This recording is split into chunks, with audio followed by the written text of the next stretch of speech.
Hey, Fitzy here, back at it again with another one. I'm back at the rust repair. A friend of mine dropped off this Crossmember belongs with Malibu. 79 Malibu, G-body.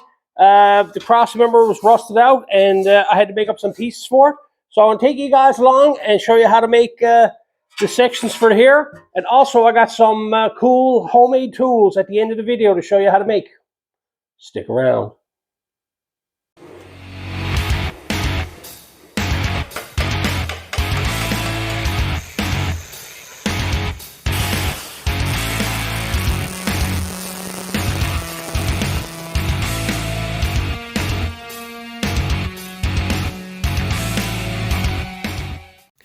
So let's get started on our first little project. What I got here is the Crossmember from inside the car on a G-body. This is the one that's underneath the seat, and there's two seat supports to go along here, okay?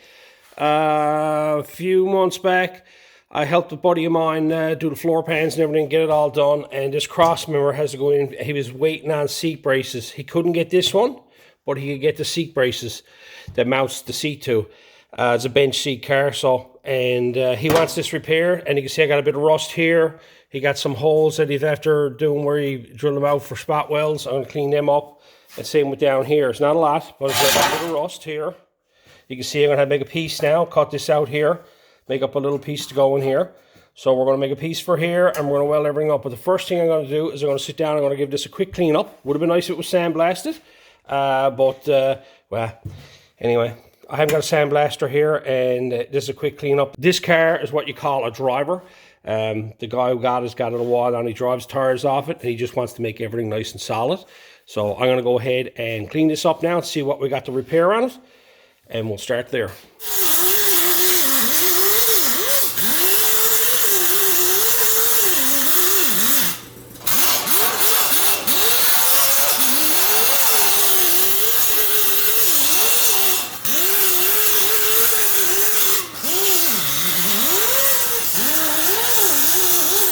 So as you can see, I grinded it all down. I just cleaned it all up with a 24 grit grinding disc on my air grinder.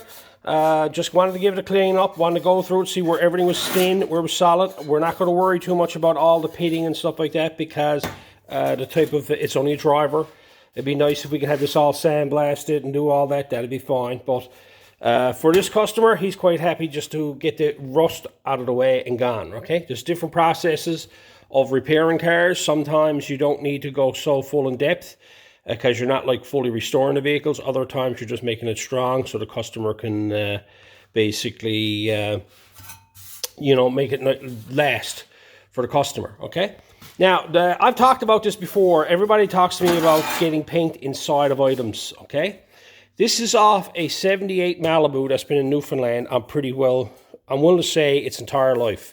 The entire bottom side of this car, inner rockers and everything was bad on this car, okay? Floors were gone, everything. Now, people talk about painting parts inside and out. This panel here, okay, you can see the surface rust that's on this here, and this side here, I'm pretty sure this is the driver's side, so that would have been underneath the driver's seat. It's all gone. From the factory, this car was put together and this panel was not painted, okay? There was no rust protection whatsoever on the bottom side of this panel, okay? As you can see here, that was never painted since 1978. This here has been all bare metal, just like you see here now. I see this a lot, like underneath trunk lids. When you take a skin off a trunk lid and stuff like that, you see this type of stuff. Everybody's hung up on this area in here. Got to get paint. It's going to rust out. It's going to rust out. If the moisture can't get in there to no great extent, it'll be fine, okay? A lot of times it's great if you got it all apart, yeah, paint it all, get it there, all that done. It'll just make it preserve. But I'm just pointing out the whole point that I see a lot of people that are hung up on rust protection, and if there's bare metal inside, it's going to rust. This here has been like this now since 1978 in Newfoundland, okay? And if you're familiar where I'm from, we're like the major rust belt, and it's very hard to have anything around here that's fit. So I've taken cars from the woods and cut panels like these out of them, and these intersections are still bare metal, and they've been in the woods for years, right? Just a quick little tidbit, just want to point that out. In the case of this here, if you want to, you can put rust converter on it and all that type of stuff. But all I'm doing on this, I'm doing the repairs. If the customer wants to do all that, he can. If he wants to have it sandblasted, he can, right? He just wants me to repair this rust. So I got to put a piece in here. I got to put a piece in over here. This is pretty thin here on this side here. I got a bad spot up along here. So basically I'm going to replace that. Other than that, I have a few holes that I got to weld up. So I'm going to use a bit of brass on them and just weld over the top of them. And then, you know, I got these here where he cut off the bracket. I'm going to weld them up for him too. And then I'm going to drill a few holes in this for him, so then he can just put it in place, mark it, and he'll have spot welds where he can weld it down. So first thing I'm going to do now is start welding up the easy stuff, get all that done. So all I'm left with is this section over here. And so I'm going to start from this side now and work that way. I got some high spots and low spots here. I just got a piece of old square stock on the use for the back that I can actually lay this on and hammer out the ends.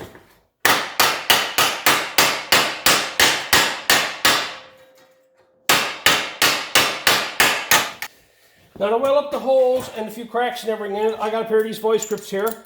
They got a brass end on the end of them here that you can actually put underneath the panel and clamp in place. For welding up the holes, I have a chunk of brass. It's always good to have a piece of this in your box. Okay, sometimes it's not easy to find, but when you find a piece, hold on to it, because you can put that, you can backstop your panel with that and weld that up. Everybody, I don't know if you got, like I got a bucket of brass around. You can just take a bolt, an old brass bolt, and use that for a backstop to weld stuff up. You can clamp it on there with a pair of vice grips, or put it up underneath the bottom side of that there, and then just lay that on the table like that, bring that down on top of that, and then you can basically just shim that up, so that there lays on it, you can weld it up. So just a piece of old brass. The thicker it is, copper works too. I've seen people use copper pipe, but the problem with copper pipe is so thin. You want something with a bit of thickness to it to basically absorb the heat. So, you know, just a quick little one for you there. So I'm going to go ahead now and get up these few spots welded up.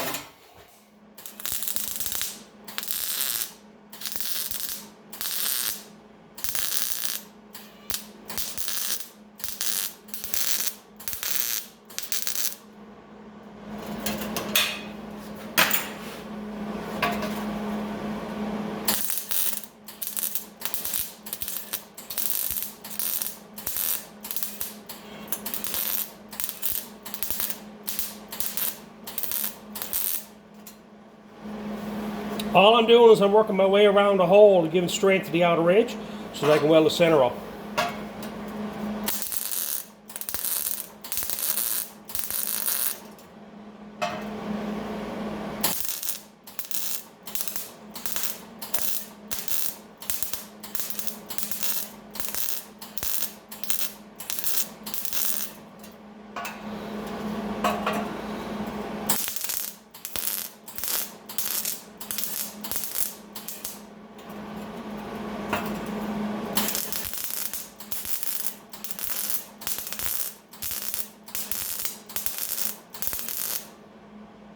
See how I welded around the hole.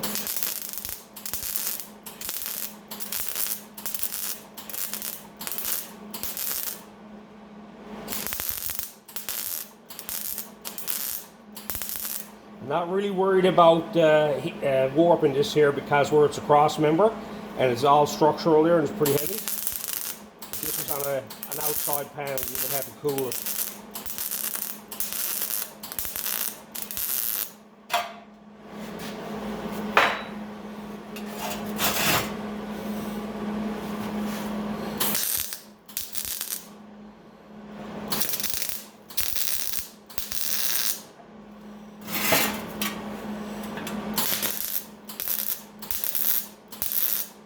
Someone had floors riveted into the car and welded up the rivet holes. Here's what it looks like when you use the brass on the back side of it. There's still lots of material coming through to actually weld to it. It's just that it can't go too far because of the brass, right? And the same with these here as well. You can see where I welded through it. And you can see where I welded out past the edge. That's so I can actually grind this flush. You try to weld right to the edge, then you grind it, you're going to be grinding everything off. So now I got an edge that I can actually grind to, and I'll clean up that edge, right? So I'm going to go ahead now and I'll clean all this up. I'm just going to hit it off, finish this side off, have it done,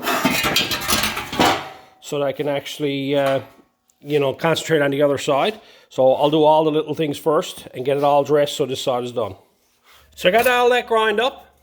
All that's done up there now. I haven't got to worry about it. All I got to do now is drill out spot welds. So I cleaned it all up. So we come over here now. We got to deal with this rust over here. So I notice there's a hole here. And of course it's gone right up to the lip here. So I'm going to take this here right back to this spot here where it was cut. And cut this clean right off here. Right on up to here somewhere and cut it off. I'm going to keep it simple because I just want to bend a 90 degree on this here and go. I measured this up. This is 16 gauge metal.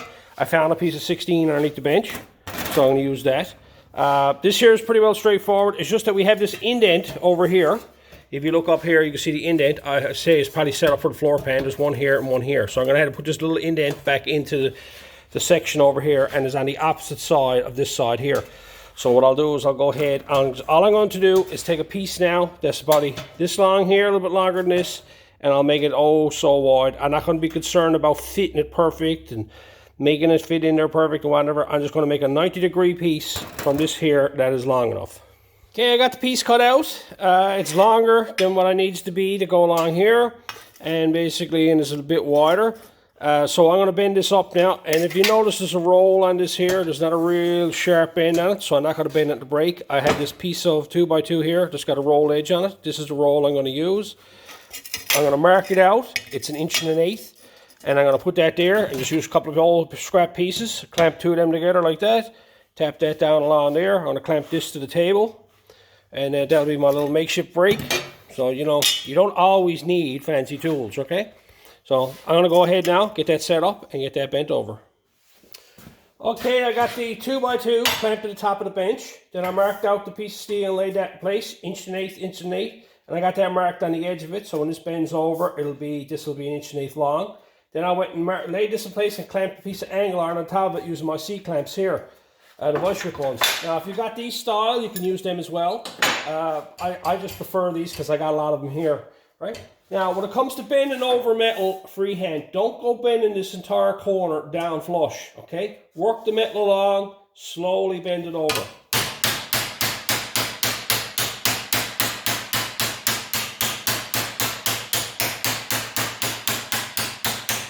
If you turn around and you bring this side down too quick and this stays up, you're going to stretch the metal from between the two angles. And when you stretch that, when you get it bent down around, your panel is going to be all like this because this metal is going to be too long.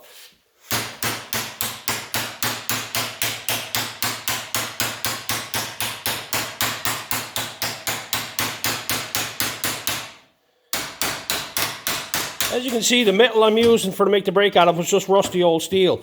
This rusty old piece of steel was part of my old rotisserie I got built. And as you can see it here, this is stood up at one time and it was out by the door and it froze. This is 3/16, okay, box tubing. And I'll show you now something that's pretty neat. This is a flat side of it here, okay. Talk about the power of nature. That there is supposed to be flat. Look. I told you now how much damage was done to that. Look how thick that is. Look. That was all done with frozen water. But, again, like, you know, scrap steel. Like, I haven't got no fancy stuff here. Mostly everything I got in the way of steel is just rusty old steel that I kicks up, that I finds around. This stuff is not cheap to buy, and I'll reuse what I can, and that's the reason why I don't mind a bit of rust here and there, because most of my projects, they'll outlast me, I can guarantee you that. So, anyway, let's get back at this and get that piece fitted in place and start sizing up where we're going to cut it off. As you can see, I got it laid in place. It's long enough, and I'm going to use all of it, and I got a cut there, so I'm just going to take it to that cut. And it's really wide. I'm never concerned about this here, okay? Having this perfect. I'll do that when it's all well in place, and I'll do a nice shaping, because if you size this up, this kind of like goes in and got sort of an egg shape to it. Like it doesn't, like right here in the middle, it's a bit, it rounds out and then it goes in straight. So it's not a perfectly straight cut right along here. That got to come down here and basically overdraft it like that. So I'm going to go ahead now, and all I'm going to do here now is I'm going to remove all this bottom section here, get this out of my way, so I can get this fit in where I like to have it. So I can actually, I'm going to do the cutting board along there. so that way I got something to go by when it brings it in. And I'll mark it, I'll cut it off flush here, so I'll butt weld it here, and I'll butt weld it here, and then I'll do the cut buttle on top side here. So I got it all cut, that, removed out of the way. I got the little edge left here, so I got something to lay up against. So now I got that there set up like that, and I got this laid on the table so it's nice and flat, and you can see where it'll actually fit along here. Now it gets up here, the last, about right here, this has got to roll up. I'm not going to worry about it right now, because I'm just going to split this down through here and tweak this up this way here, because this has to stay flat down here, and it only comes to about here. So all I'll do is I'll split this, and I'll bend this up, weld it along here, weld it on the inside here, and then grind it off. But the first thing we got to do is I got to put this indentation in it, this one here, okay? I got to put that over here. So I'm going to mark it out in this one here, and we're going to put that indentation right quick into that. All I'm going to do is I got my vise opened up to the width. I marked it on this side here first, the width it got to be. Then I transferred the marks over to the other side. My poor old markers are shot, so time to get new markers. And so what I'm going to do, I'm going to clamp this here in the vise, clamp this here with a couple pairs of vise grips, and then I'm going to turn around and I'm going to hammer down this section here and this section here and work my way along here. So this here has this little relief in it, and it's got to go down about 1/4 of an inch from the top side here. So here in the middle should drop 1/4 of an inch.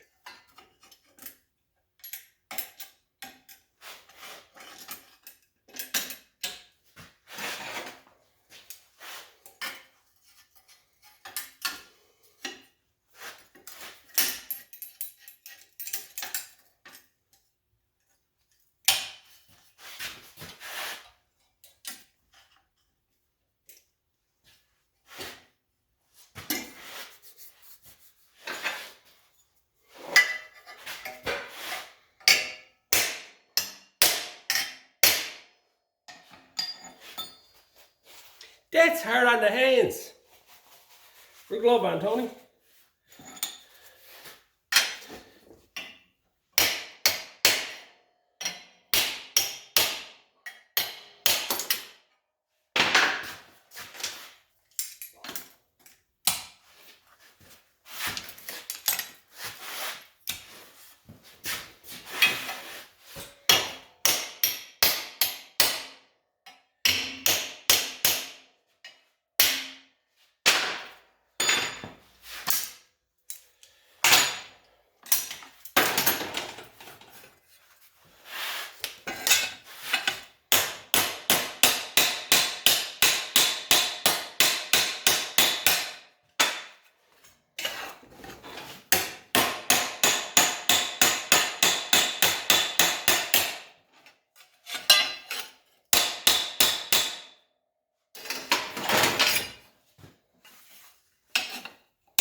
So there it is in place.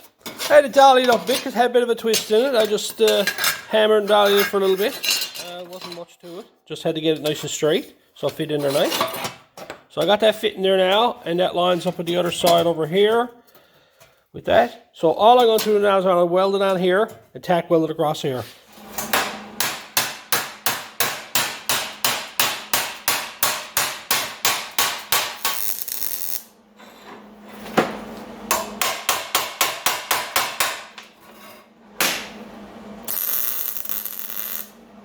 All I've been doing is basically clamp it in place and using the actual cross member to shape the top edge of it so it's flush to it. So I got that done there now. So my plan is now is I'm going to start to cut and weld this across here.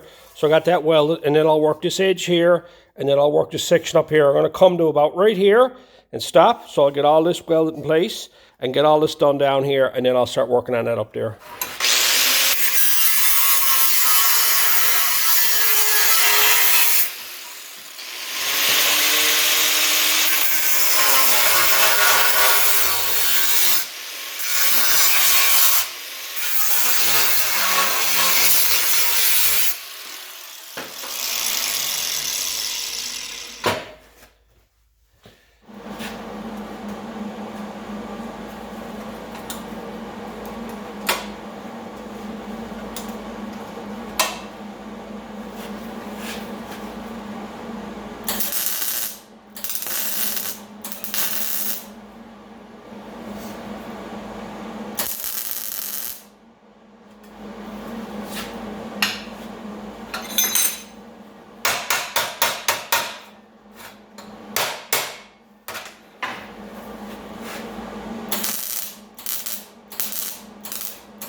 So here's what I got so far.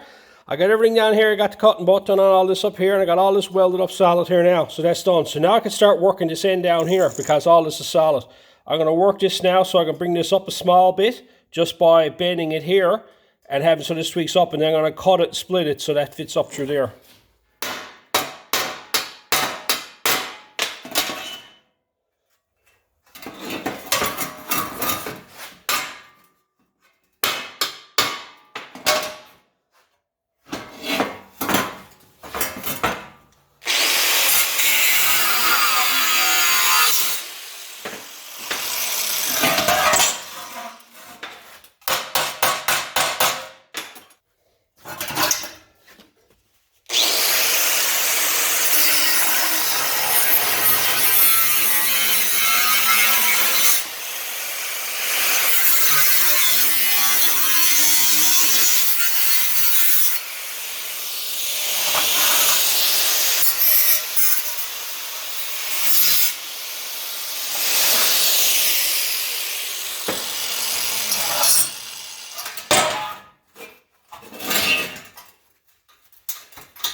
So I got this all welded across here, and I got to here, and I bent it up, and I started lining up, and I noticed how thin it was here. What I got to do now, I'm going to replace a section of this here. You turn the bottom up, and you can see where it's rusty to, back to here. So I'm going to take that up to here where the metal is good. I'm going to cut a section out of here, and just put a little piece in there. So I trimmed everything out of the way that I wanted, and I cut out a strip, a particular size. All I'm going to do is that's going to fit in there and go from one to the other, and I'm going to roll the edge here so that it rolls like this one here, and then I'll trim it to fit up the top side. So all I'm using is my little T-dolly.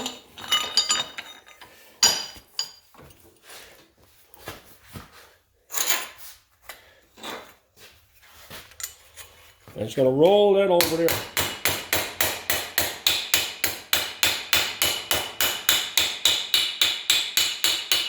Just like so. I'll just keep going back and forth, test fitting it, see what it's like. Now I got it close, as you can see, because of the way it rotates. This has got a bit of a curvature, so I got to curve this a small bit. But I can do that after the fact. I'm going to take this down. You can see that goes in there, but I got to put on a bit of an angle here. So I'm going to trim that up there now, so that fits in there, and then I'll weld in this side here.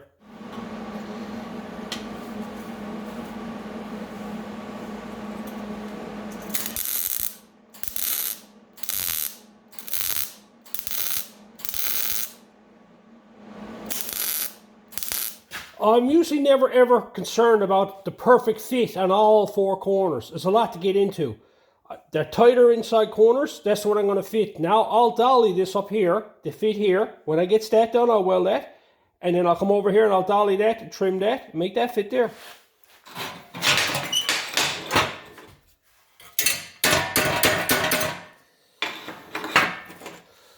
Sometimes it's a lot easier to work one section at a time than it is to work a whole bunch of them.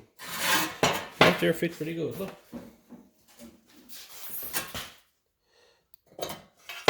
Turn the weld around, honey.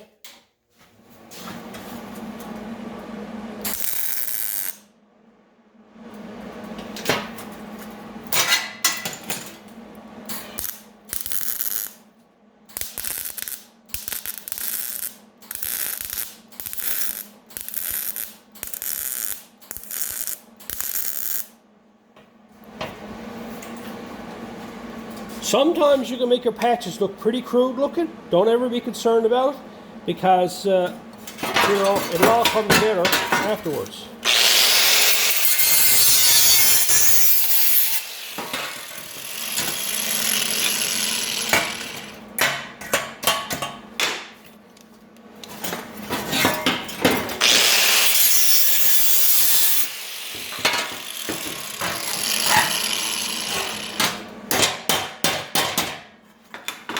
Same thing as before.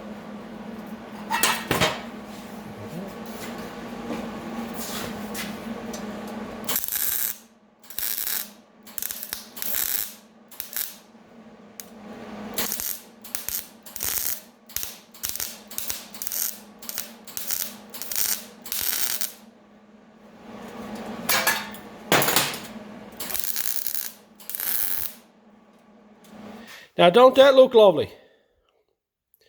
It looks crude, but I can tell you right now, this is a lot faster and quicker. You can see now the way I got it all done. I was concentrating on getting this one first, this one second, this one third. Now I got a nice transition through it all going together. It's a lot easier to manipulate the metal when the sides are actually welded in than it is to try to manipulate it when you're trying to make 3 sides fit all at once. And I'll pick this up and just start doing this all the time. So I'll piece it in. If I know there's enough material there, I'll just work it in. So I'm going to go ahead down and weld this up on the inside and start grinding this all off.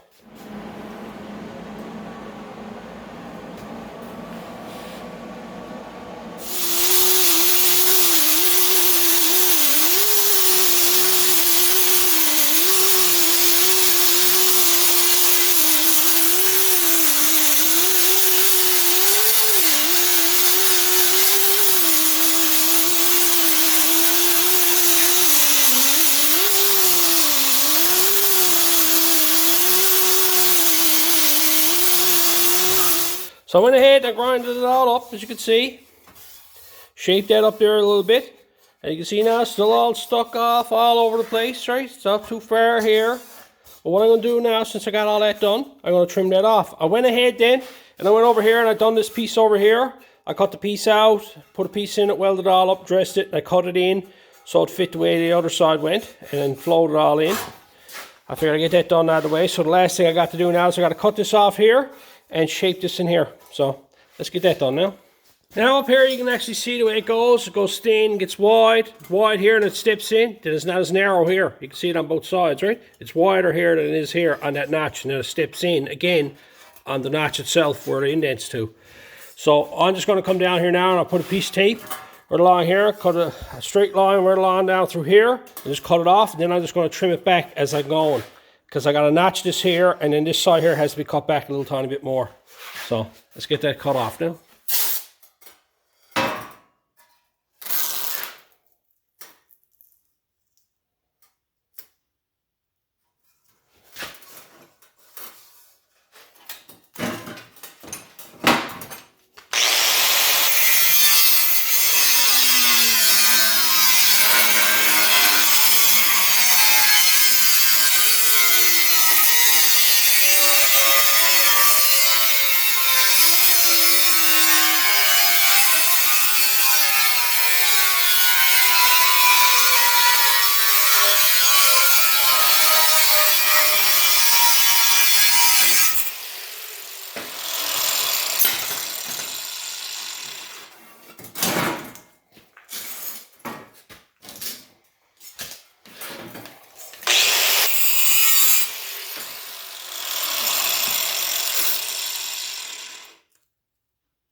And there you go. That's all finished up. Done. It's got the little indentation there. It's wider here than it is down here. Much the same as the way it's done up here. If you look at it closely. See the way that's done there? Same thing. That same thing done down here. You can probably change that a bit if you want, but you know, that's close enough. You got to realize this is underneath the carpet too, so I'm getting really fussy with it. But that brace is all repaired now. He can turn around, take that now, clean it all up. If he wants to sandblast it, he'll sandblast it, he'll paint it, and then he'll probably treat the inside of it, whatever he wants to do. He can do that himself. So I got that done. A lot of you have been asking me about homemade tools and how to make them and whatnot. So every now and again, when I comes up with an idea, I'm going to turn around, throw it in one of the videos about making a simple little tool. You all know about my T-dollies, okay? I made them there. The thing with this, these are the two that I made. I got a small one made and I got a big one made. So I wants to make one in between it. Now, here's another little thing I got. I've had this here over 25 years, I'd say now, okay? It's a simple blow-off nozzle, okay? I used to use this a lot for when I was painting, and the reason why I liked it is because the way that there's a ball on the end of it. When you're like blowing off a car and you want to get up underneath moldings, you can blow this up around here. I also found that blowing dust off of hoods, it didn't mark up like a prime car because of that little ball on the end of it. Now what is this? It's very simple. It's a push rod out of an engine, okay? This is what I got here now. I'm going to make one here now, right quick like. All you need is that and an old fitting. All I'll do now is I'll set this all up here now, and I'm going to make you a little blowgun for blowing off things. The biggest problem you got, reason why we made these here, if you ever like blow off a car for painting and stuff like that, and you've got the trigger hold ones, you'll be holding the trigger for long periods of time. It's nice just to have one you can click on the end of it in a straight air, and you can hold onto it and you can blow it around and whatnot, keep going. This one here has been a long time. Had them marked. I had a bunch of them made for me and the guys in the shop, and I was the third man on the floor. There was two other guys above me, so this is how I identified the who owned what blow-offs. Yeah, I got that a long time, and it still works great. And it's my go-to blowgun. It was missing for, I'd say, for the longest while here. I cleaned up the garage here a little while ago, and I found it tucked in underneath the bench here, right up against the wall. That's where it was too. It fell off the bench. So let's make one of them now. Let's try this again. I just went ahead and made all this. Thought I had the camera on. Never had the camera on. I ended up cutting the whole thing up again. I said, I'm going to make this so you guys can see me making it. All I did is I took the push rod and I cut the end off it, okay? I had to cut more of it off because I ended up having to shorten it. So this is one here is going to be a little bit shorter. But that's it. I deburred the end of it. You might want to clean out the inside of it or whatever, of old oils and stuff like that. This one here has been cleaned out. And then you got deburr it. You know, use the proper deburring tool. Nice Phillips screwdriver. You guys are cringing there now. My God, Tony, don't be at that. Anyway. All I'm going to do now is I'm going to put that down inside of that there and weld that right there. Now, have I got that one this time? Are you recording? Ah, okay, we're good. Turn the weld around. Try this again.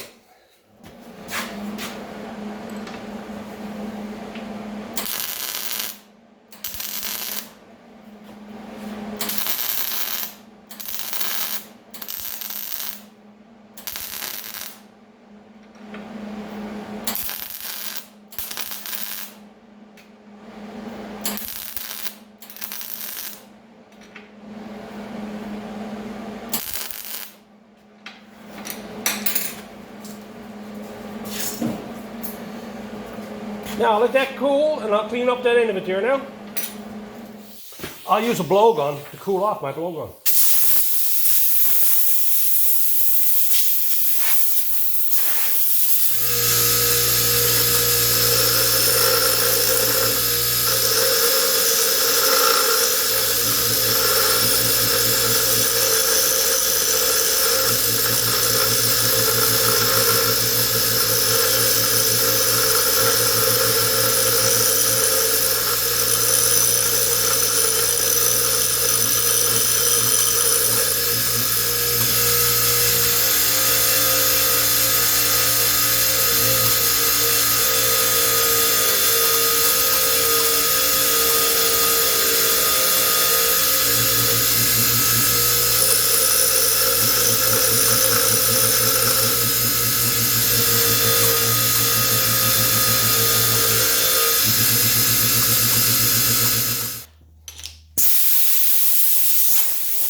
there you have a simple little blow off that you can make. Simple little tool, works great. Little round ball on the ends of them, always works really good. Now the T-dollies, we got 2 of them here, and I want to build one inside of it. I went and found a piece of round stock that's in between the 2 of them.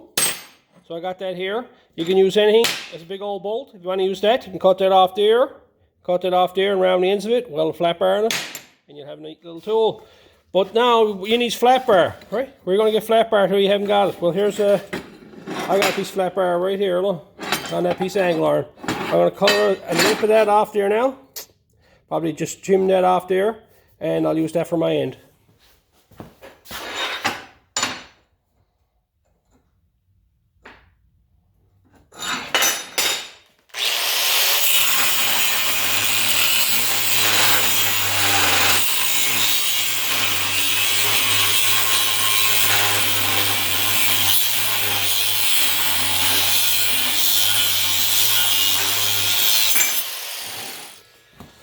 So I got the piece cleaned off. I cut the edge off and teared it up a bit.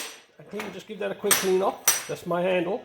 Now every time he makes these T-dollies, I got this one here made this long here. I'm going to make this one a little bit shorter. So I'm going to come in that far with it. And I'm going to come to about here somewhere with it. I just cut it off. No measurements, I'm just roughing it.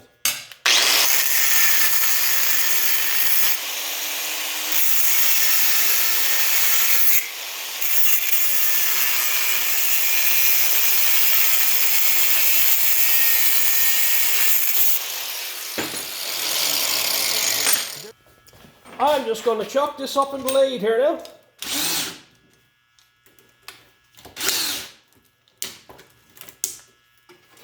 And I'm going to round the ends of it off.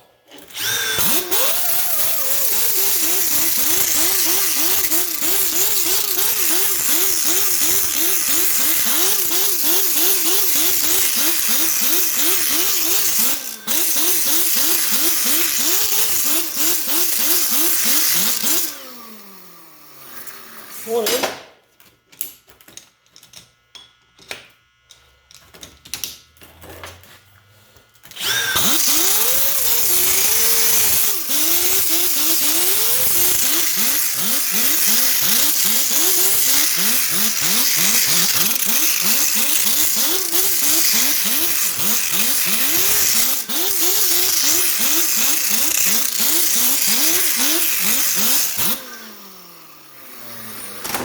There we go, we moved that from the lathe. Put the lathe away. There's our top, our T-section there. Now a lot of these you get are hardened steel and stuff like that, but when you're in the auto body, when you're doing this type of stuff, these here will do fine. You really want fine polished ones when you're getting into really fine metal finishing. Most of what I do is I get everything roughed in. I use filler, stuff like this. Guys that really wants these finished are fanatics in my mind. Nothing wrong with it. I'm going to take that bit of sandpaper now and buzz this down with an oscillator and round it off and make it smooth. I ended up chucked it up in the lathe again.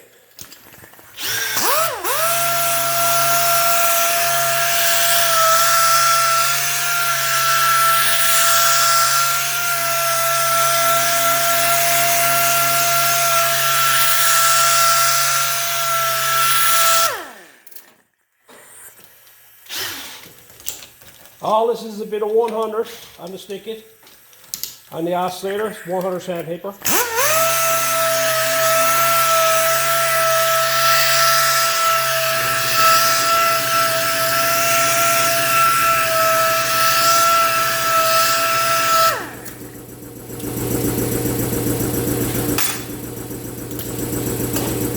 Just hold that in the center right there now. Half center. Then that'll be perfect.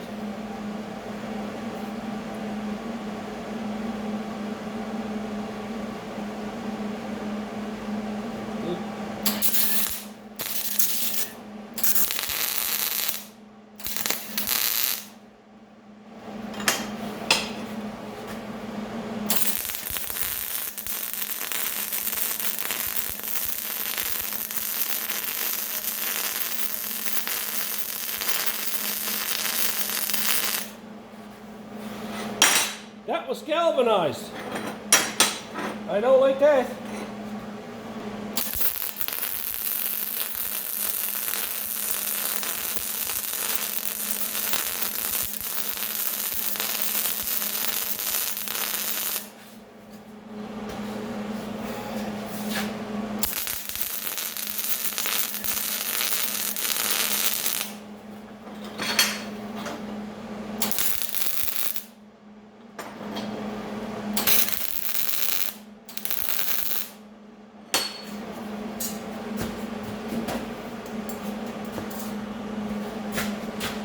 That old galvanizing is not good. You always wear a mask with that stuff.